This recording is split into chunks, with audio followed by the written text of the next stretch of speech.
And so begins the love triangle. Juju getting jokey dokey feelings for Gojo, and so again now it starts. But I don't know.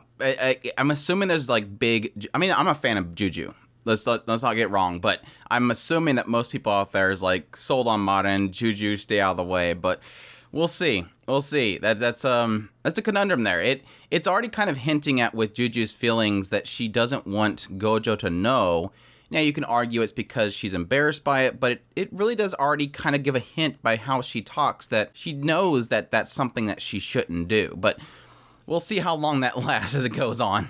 But yeah, solid episode overall, just kind of covering the feelings of Juju, but also the relationship between Juju and his sister, and then at the very end, having kind of an advancement of both Marin and Gojo. I still continue to really like how they're slowly progressing the relationship between Gojo and Marin. Yeah, opening up with their photo shoot, having Juju really kind of finally break out of that tsundere. Like, she doesn't like the fact that everybody's happy and goofy and everybody's excited about the cosplay. And then having that moment where she's like, this would be so much easier if everybody was chill. Like, if I did this alone, this would be much better. But then realizing she likes how happy everybody is happy, and she can't really help herself but to smile herself. I almost thought they were going to have somebody point the fact out that she is smiling, because I think that's like the first real smile that we've gotten out of her, at least in public. And so it was really cute. I really did like that aspect of her accepting the fact that this is a good thing. It's okay for you to enjoy what you're doing, rather than always feel like it's something that is corrupting cosplay, that you have to take it super serious. It's something you can accept. I also like the scene between Juju and Gojo, again, finally acknowledging the fact that she has feelings for Gojo. Really in the idea that she said something to the effect of, you took something from me and you handled it with care. I'm assuming it's because of where it was placed, it almost felt like it was talking about you took the situation that Shinju was going through, something that even I didn't see, and you handled it with care and you helped her essentially do the cosplay that she always wanted. Whereas, even though she's my sister, she's never really opened up to me, but she was able to open up to you. And she blames herself for that, and Gojo kind of corrects her and says, no, it's not your fault. People just have insecurities about doing things, which I thought was odd. It was nice that Gojo said that so that she didn't feel like she blamed herself, but from everything from our perspective of Shinju, she was afraid of doing something wrong for her sister. And technically, Shinju was two sides. It was that, but it was also the aspect that she wanted to do a cosplay of a character that she didn't have the body type for, and which we still had a blowout for later on. But it does kind of acknowledge technically both of those situations in the previous episode, whereas what Gojo is kind of pointing out to her is the insecurities around cosplaying something that she didn't think that she could do, which I think was great in this following scene where you have Juju and Shinju talking, and it's really pointing out the idea that Juju kind of wishes that she could do those kind of cosplays, but she acknowledges the idea that she doesn't want to do something that's out of her body type. She's jealous of Shinju and her ability to do certain things because of her figure. But at the same time, I almost wish this was a moment where Shinju could tell her, look, just do whatever you want to do. If you want to cosplay a character that is, really tall or whatever, just do it. But it kind of turned more into the idea that Shinju is saying, I guess to comfort Juju, she's deciding that she wants to cosplay more to do the cosplays that Juju wished that she could do. It's kind of like this co-op thing, like, because you can't do this, I'll do it for you. Because I enjoy this, you're going to do it for me. So it's almost like they're turning into a co-op of being able to fulfill those cosplay desires that each one of them kind of want, because they both kind of have the same passion for it, which I thought was really cute. But yeah, going back, Juju really acknowledging Gojo and how he handled something so well. And again, the other side of that, which I didn't get into, is the other interpretation of that whole statement of, you took something from me and you handled it with care, could be insinuating the idea of cosplay itself. I care about this cosplay so much, and you took it out of my hands and you took care of it. You did a good job with it, rather than messing it up or disrespecting it in some way. But either way, it was inevitable. I kind of assumed that was something that was going to come up eventually. I don't know how that's going to play in going forward. Obviously, love triangles are a big thing in romance. It's one of those kind of heartbreak aspects, but again, it seems like Juju's already acknowledging that, and I hope that's going to be something that'll be refreshing for the series that goes forward. Yes, it will have Juju acknowledge the idea that this is something I can't touch, but not go into something where, okay, well, you're not taken yet, time for me to jump in, which always ends up turning into something that I think is very overplayed, but not unwelcome in the end, I guess. Yeah. the beholder breaking. I was like, poor Shinju, she can't cut a break. But it was a nice little end cap to have the whole situation end with kind of Shinju acknowledging the fact that she had a lot of fun, despite the fact that Juju's like, this would have been so much easier if we just did it alone, and it's so exhausting. In the end, she does also accept it. Like, yes, I kind of would like to do that again.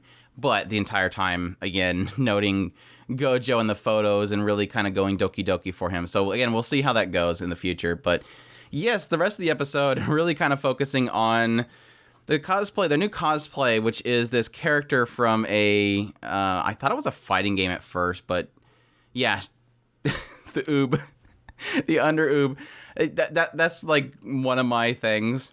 And so yeah, when Marin started going crazy about how perfect this is, that a healthy under is something that inspires all or something like that, or makes you feel healthy, and it's like she knows me, she knows me, me and Marin connect right here. But yeah, that turns into Marin doing the tan, which tan girl, best girl.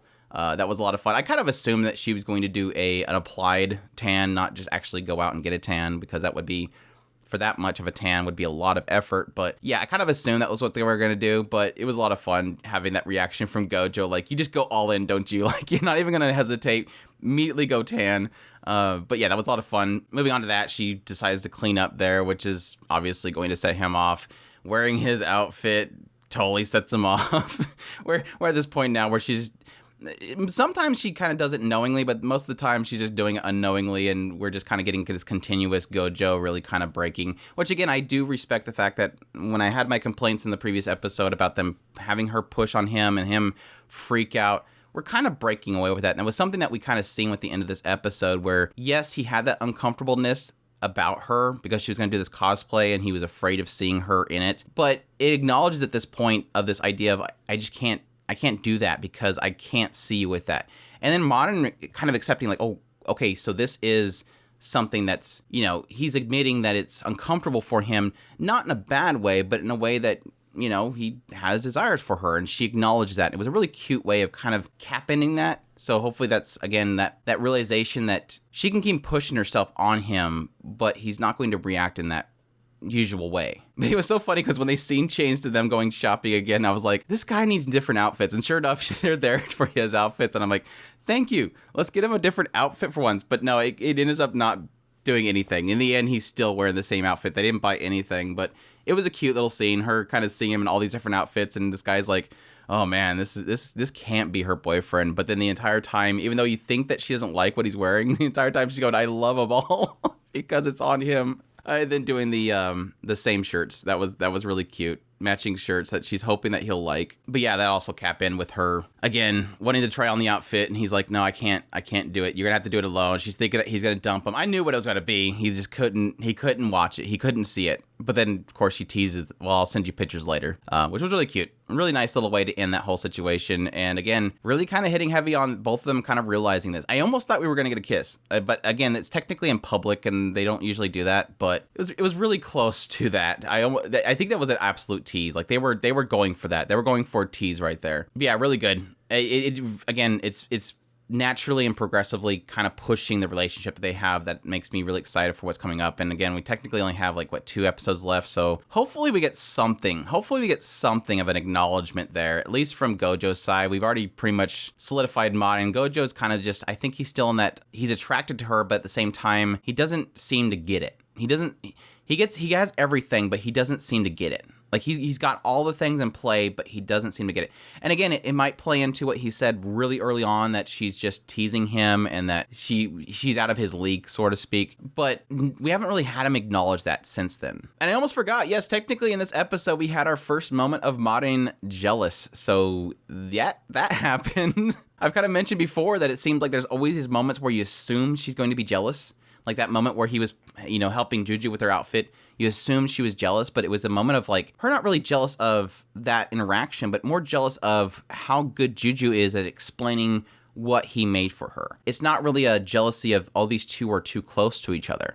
And this episode, we literally got that final moment of, yes, she's full on jealous because Shinju was at Gojo's place alone and Yeah, it was a little bit of a spark there. Again, it didn't really kind of dwell on it, which was nice, but it was acknowledging it. Again, I don't think that she necessarily thinks that anything would happen, but it was still like, I think of more of a jealousy of they got to spend time together and it wasn't with me and Gojo. So it was cute. I loved it. But yeah, Tangirl, best girl, underboob, a little jealousy moment, an acknowledgement of Gojo not being able to see what Marin is wearing. A whole bunch of really great moments in this episode. So yeah, loved it to death. Episode 10 of My Dress Up Darling. Hope you guys enjoyed this video. If you did, leave a like down below, comment, let me know what's the episode. Subscribe if you haven't already. Share this video if you can. Support us on Patreon or through a tips link in the description below. Definitely appreciate everybody that does. And y'all take care.